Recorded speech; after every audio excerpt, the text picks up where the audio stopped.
You know someone like this? He has brilliant ideas, grand dreams, a sparkle in his eyes of someone born for something extraordinary.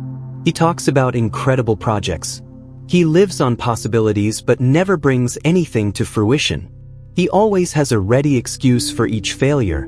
It wasn't the right time, it wasn't the right person, the world hasn't understood me yet. Maybe he is that childhood friend of yours, or a younger brother. Maybe he is your boyfriend. Maybe he is your father, someone who, despite their age, seems to have stopped in time. An adult who still behaves like a boy, emotionally unstable, averse to commitments, always seeking freedom and fleeing from any real responsibility. And maybe, just maybe, part of you still hopes that he will change. Carl Jung named this psychic pattern Puer Aeternus, the eternal boy. It is the archetype of the man who refuses to grow up, who lives eternally in transition, as if he is always preparing to live but never actually starting. He enchants with his youthful energy, his creativity, his spontaneous way. But there is a shadow behind this charm, the inability to deal with the demands of the real world. The Puer expects life to conform to his desires, that others will solve for him what he refuses to face.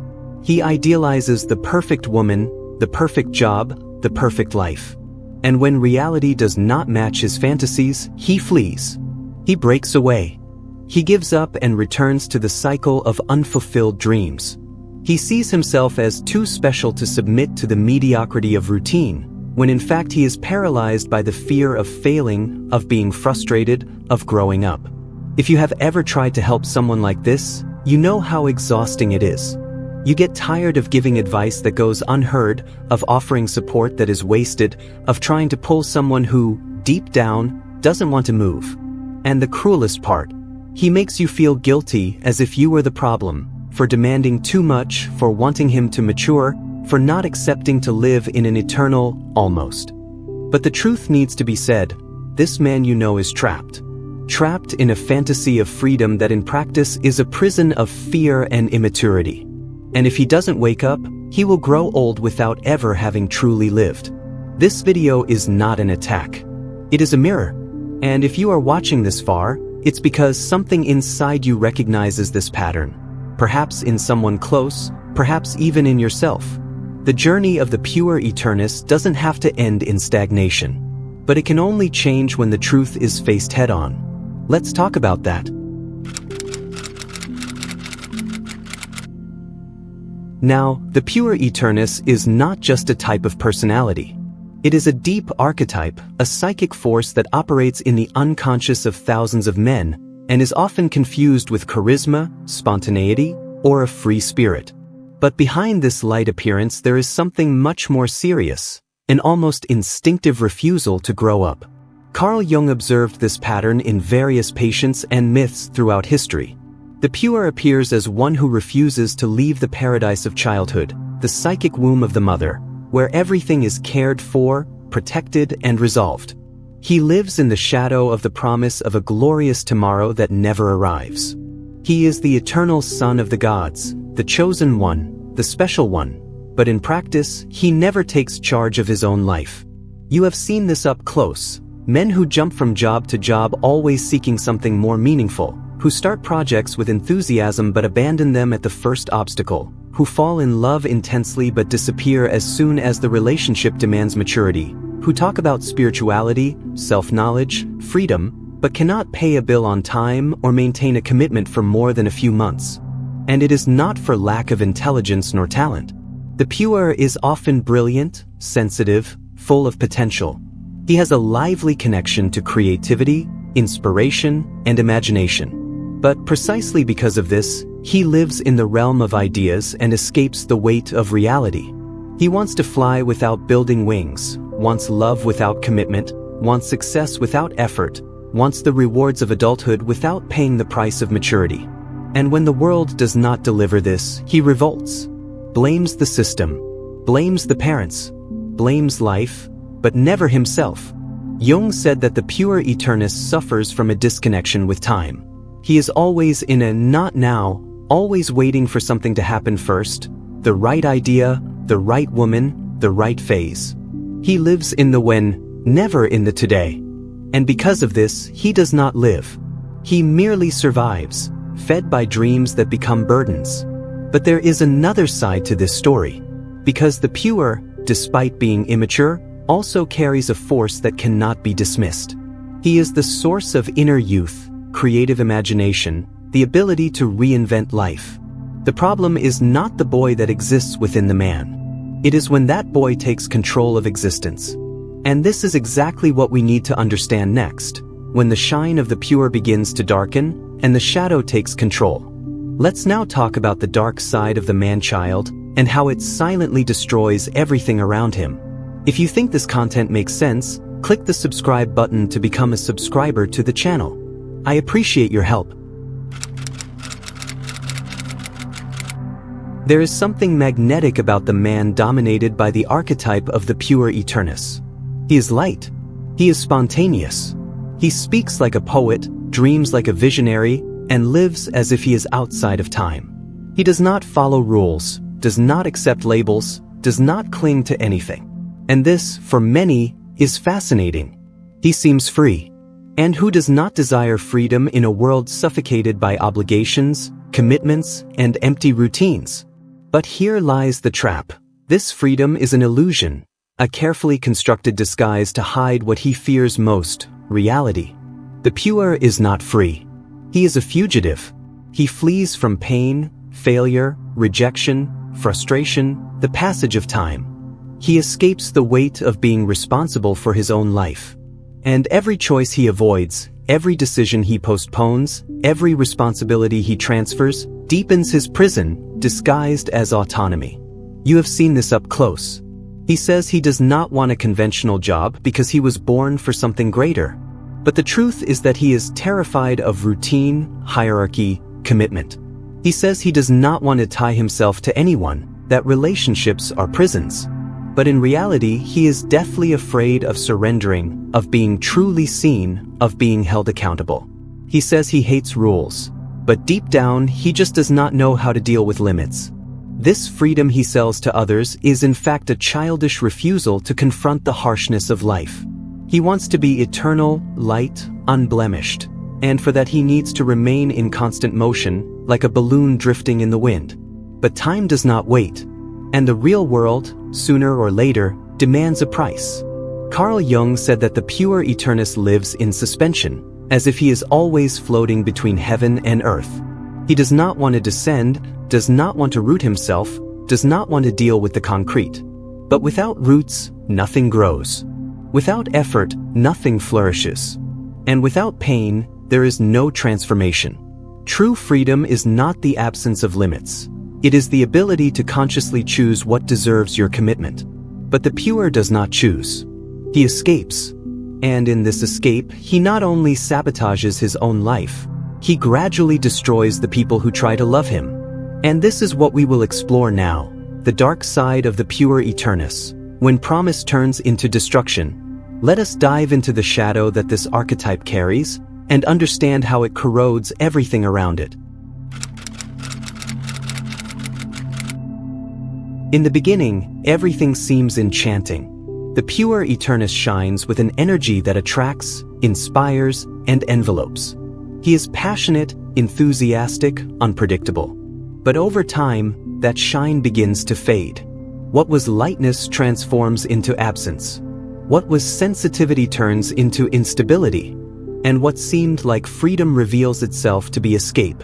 It is at this point that the shadow of the Puer begins to show itself.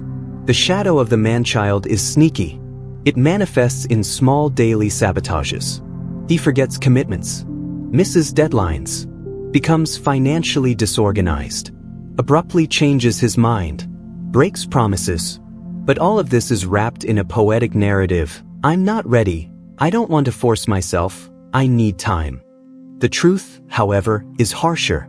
He is afraid of growing up, of making mistakes, of being judged, of being ordinary. So unconsciously, he sabotages anything that requires maturity.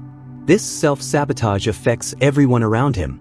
Romantic partners live the anguish of loving a man who seems incredible in essence but absent in practice.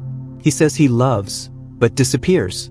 He says he wants a future, but never takes steps to build it. Family members become frustrated seeing him waste talent, intelligence, and opportunities. Friends grow tired of supporting someone who lives in the cycle of almost. And behind all of this, there is a suffocating feeling. He seems incapable of moving forward, trapped in an endless emotional adolescence. And like every archetype, the shadow of the Puer feeds on the unconscious. He does not realize that he is destroying himself, and worse, believes that others are the problem. He accuses the world of being boring, rigid, controlling. He sees those who have matured as traitors to freedom, and so he isolates himself more and more, believing he is being true to his essence, when in fact he is being a slave to fear. Jung said that we do not become enlightened by imagining figures of light, but by making the darkness conscious. The shadow of the Puer is not to be denied, but faced. The problem is not the fact that he carries the child within him. The problem is when that child becomes a tyrant, sabotaging the chance to live a full and real life. And this sabotage has deep roots. Because the Puer is rarely alone. Behind him, there is almost always a silent presence that feeds his behavior and perpetuates his imprisonment, the figure of the symbolic mother. In the next part, we will reveal the role of this hidden dynamic, how the psychic dependence on the eternal mother keeps the Puer infantilized, and why breaking this bond is the only possible way out. No Puer Aeternus emerges from nothing. Behind almost every man who refuses to grow up there is a silent figure, sometimes loving, sometimes suffocating, who protects him from the world but also prevents him from facing it. This figure in Carl Jung's analytical psychology is called the archetypal mother, and when her presence becomes excessive she transforms into the devouring great mother, the one who, instead of giving life, traps it. This mother can be literal, a real overprotective mother who did everything for her son, never let him make mistakes, and always supported him in his falls, but unconsciously prevented him from developing autonomy. Or it can be symbolic, a partner who takes on the caregiver role, a grandmother, or another feminine figure who protects, nourishes, embraces, and unconsciously demands eternal loyalty. In return, the Puer then becomes a man who seeks in the feminine world not a companion but a substitute for his mother, someone who understands him without demanding, accepts him without confronting, supports him without limits. This symbiotic relationship is comfortable but deeply destructive because it prevents confrontation with the world. As long as he is being cared for, he does not need to act, decide, or grow. He remains in a state of eternal emotional childhood, waiting for the women around him to resolve what he refuses to face, the call of adult life. And the symbolic mother is often trapped in this game as well. She believes she is helping, that she is loving, but in reality she is feeding a cycle of psychic dependency that drains the vitality of both. Jung was emphatic. The greatest tragedy is when the mother refuses to let the child be born. Psychologically, this means that even though the body ages, the psyche remains immature, childlike, waiting for comfort instead of seeking grounding. This dynamic becomes even more serious when the Puer enters relationships. He falls in love quickly, idealizes his partner, and places unrealistic expectations on her as if she were to resolve all his internal voids. But as soon as the relationship demands depth, commitment, or responsibility, he flees, distances himself, sabotages, or worse, blames the other person. Because deep down he never wanted a partner, he wanted a mother disguised as a lover. Breaking this dynamic requires pain. It requires separation. It requires cutting the psychic cord. But it is this rupture that initiates the true process of individuation. Growing hurts, but not growing hurts more. And it is precisely about this that we will talk now, the path to maturity and the inevitable price paid for leaving psychic childhood. It is time to look at the transformation process, how the Puer can finally stop fleeing and begin to build his own internal structure. There comes a moment in life when the disguise begins to crumble. Unfulfilled dreams weigh heavily. Failed relationships leave scars. Life once full of open possibilities starts to narrow, and then the man who still lives under the dominion of the Puer Aeternus is forced to look in the mirror and ask, how long will I live as if I have all the time in the world? This is the breaking point, the moment when the pain of remaining immature becomes greater than the fear of growing up. But those who think that maturing is a smooth process are mistaken. Jung did not spare words in describing this path. Individuation, the process by which a human being becomes truly themselves, is a psychic birth, and like any birth it is made of pain, blood, and symbolic death. The first step is to face the collapse of fantasy. Understand that life will not wait for you to be ready, that there is no perfect moment, and that no one will come to save you. Recognize that the real world is not a hostile place but the only stage where something true can happen, that growing up is not betraying your essence, it is building it. But for that, one must mourn. The mourning of the idealized boy, the imagined life, the promises never fulfilled, and above all the mourning of the symbolic mother. Killing the boy within does not mean suffocating your creativity, lightness, or dreaming soul. It means no longer using him as an excuse to escape life. It is allowing the boy to continue existing but now under the leadership of the man. Maturity requires construction, structure, consistency, saying no when it is easier to escape, committing even when you want freedom, working with focus even when inspiration does not come, being present in a relationship even when the idealization has crumbled. It means trading the ecstasy of the new for the transformative power of continuity. And here lies the secret. When the puer is integrated into the adult man, he does not disappear. He transforms. He becomes the source of creativity, vision, and intuition, but now channeled by a mature, firm psyche capable of acting in the world. This is true rebirth, when the eternal boy stops fleeing reality and begins to build with it. But this process is not easy, and it does not happen on its own. Many men at this point feel lost, exhausted, not knowing where to start. They know they need to change. They know the time of psychic childhood is over, but they do not know how to take the reins of their own life. And that is precisely why the video continues. Because in the next segment, we will speak directly to those who are at this point of transition, those who want to change but still do not know how. The time of truth has come, and the decision to grow is finally in your hands. If you have made it this far, it is because something inside you recognizes the urgency of what has been said. Perhaps you have seen this pattern in someone close to you. Maybe you have seen yourself in every word, and there is no shame in that, none. Because all of us, to some degree, carry the temptation to remain children in a world that demands maturity. We have all run away from responsibilities, dreamed of shortcuts, and hoped life would offer comfort before we were ready to face it. But the truth is simple and brutal. Life does not wait.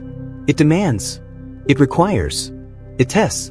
And sooner or later you will be confronted with the choice to remain trapped in the world of promises or finally cross the bridge to the world of fulfillment.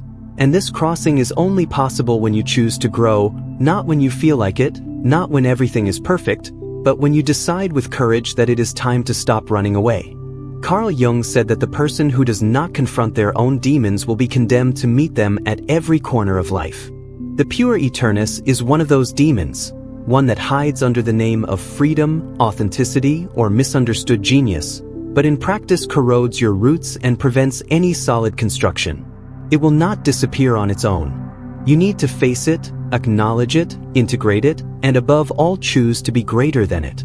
Maturity is what is born when you stop waiting for someone to come and save you and start saving yourself. When you understand that responsibility is not a prison but a path to power. When you realize that true freedom is not doing whatever you want. It is having enough internal structure to choose what is necessary. And now I want to hear from you. Which part of this video impacted you the most? Comment down below.